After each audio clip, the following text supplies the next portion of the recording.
का मतलब होता अंत हो गया।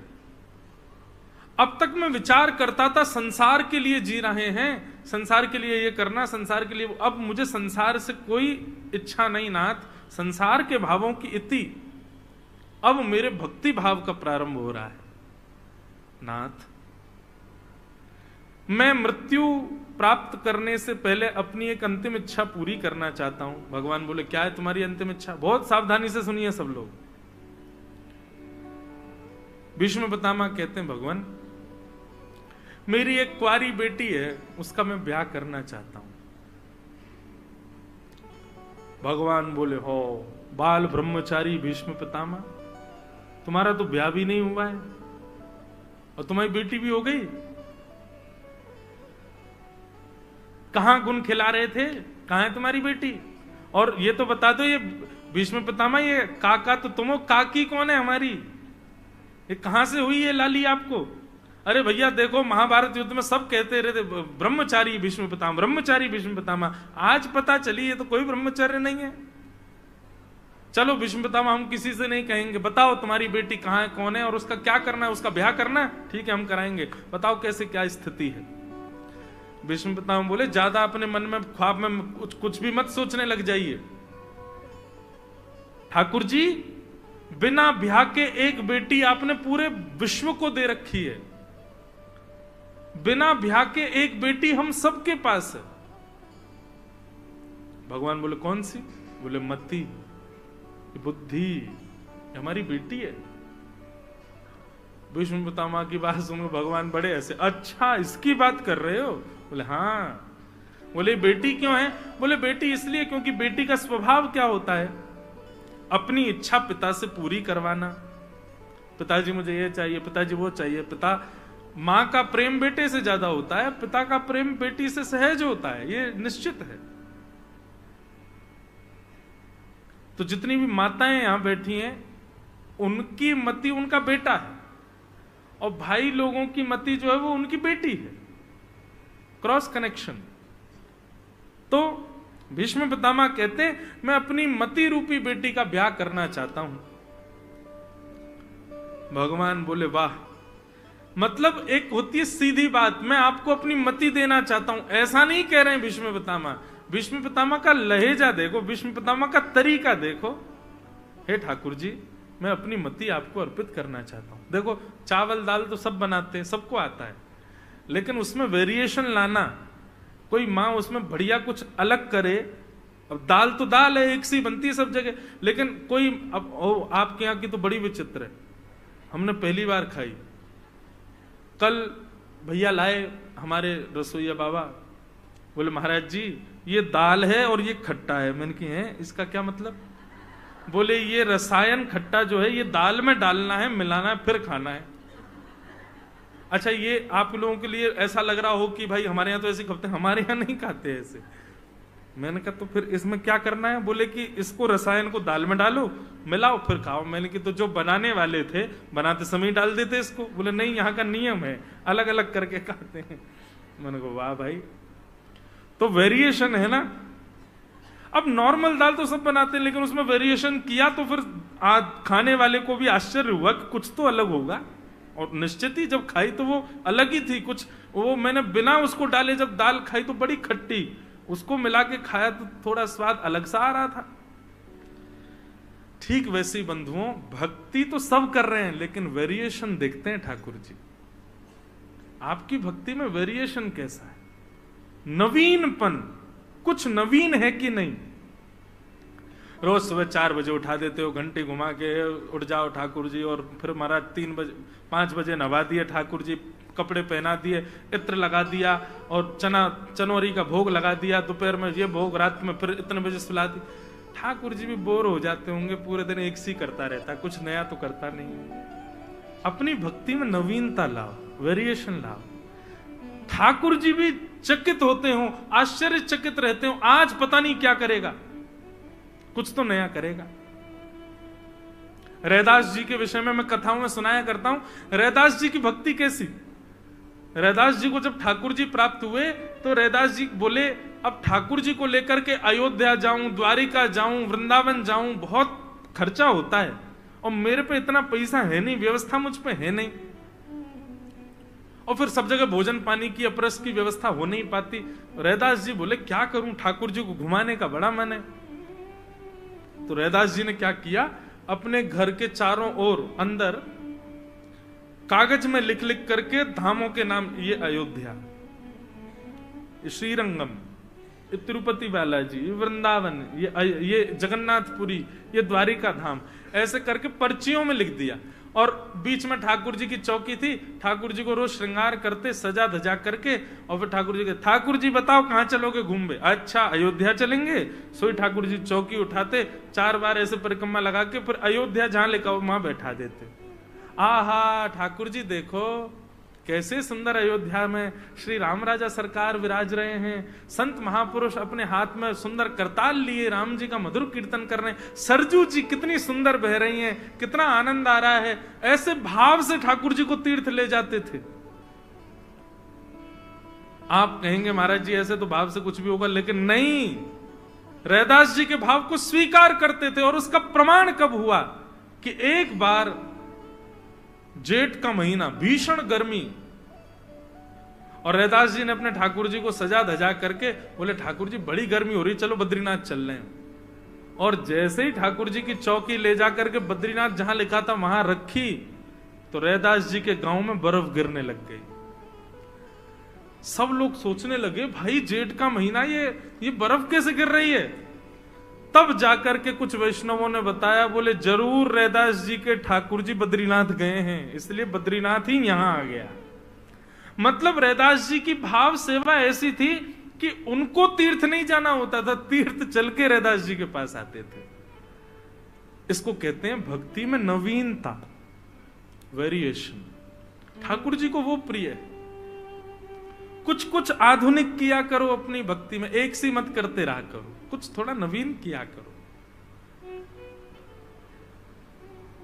इसका मतलब यह नहीं है कि जगन्नाथ जी सीधे बैठे रहते हैं तो आज उल्टे बैठा दो, नवीनता हो गई, ठाकुर जी आज पैर ऊपर करके बैठो, ऐसा नहीं करना है।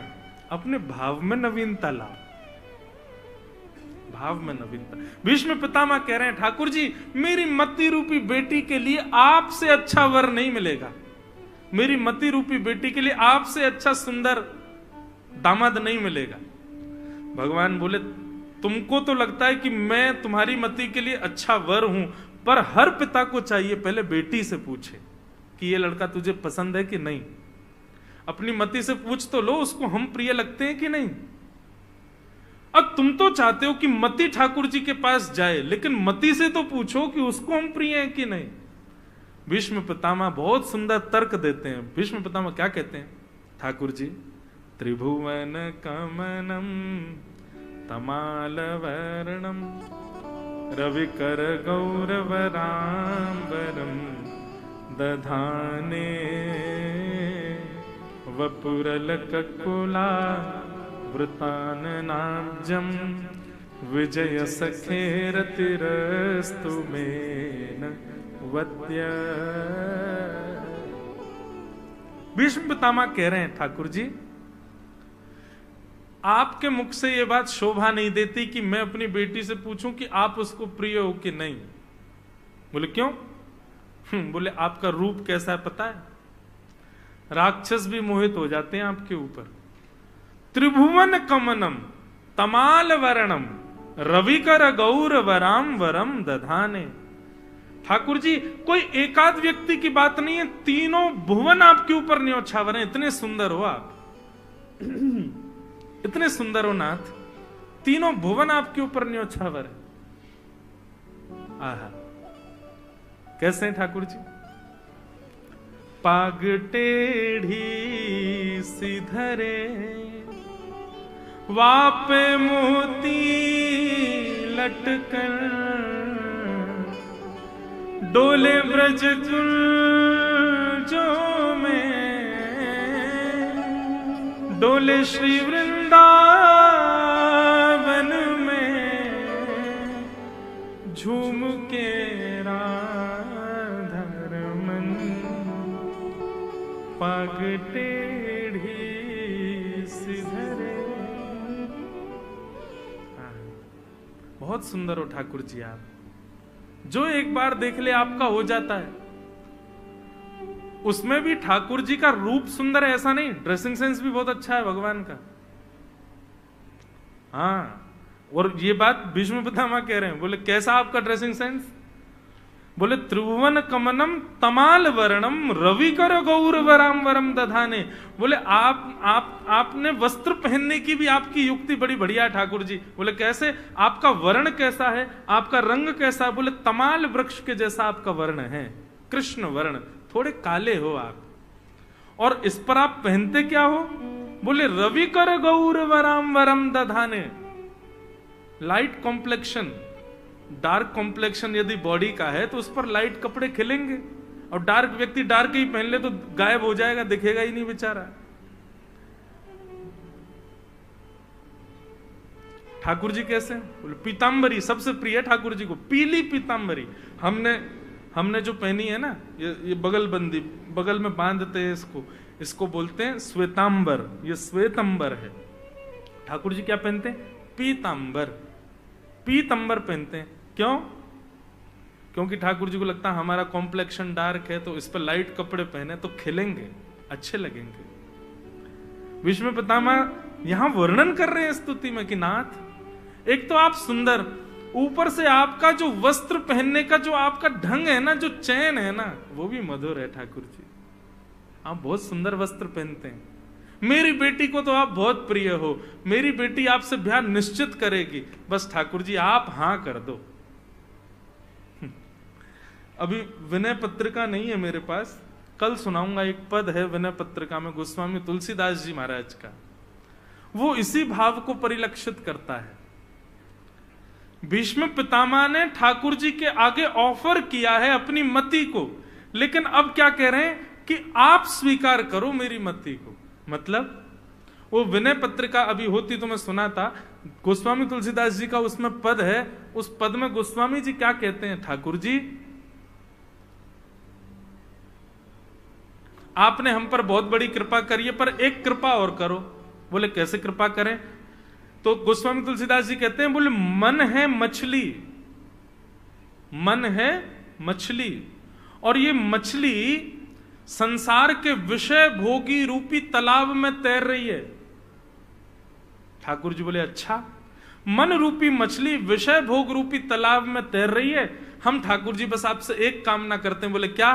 बोले मछली पकड़ने वाले बनकर के आप आ जाओ, और सुंदर अपनी कृपा रूपी डंडी लंबी करके उस पर कांटा धागे में डाल करके आप कांटे को विषय रूपी तालाब में फेंक करके और बैठे रहो, प्रतीक्षा करो। बोले कब तक प्रतीक्षा करूं? बोले जब तक मैं आके उस कांटे से चिपक ना जाऊं, उसमें मेरा मुख गड़ ना जाए, तब तक प्रतीक्षा करो। जैसे ही कांटे में आके मेरा मुख लग जाए, तुरंत कांटा खींच लेना, मुझको अपनी शरण में ले लेना। भगवान बोले वाह कितने चतुर हो गोस्वामी जी आप। मतलब विषय में पड़े हो तुम, आए हम, कांटा डालें हम, और उसके बाद ही प्रतीक्षा करें हम। कांटा डाल के रखो, किसी दिन आके मैं टकरा जाऊं तो मुझे खींच लेना।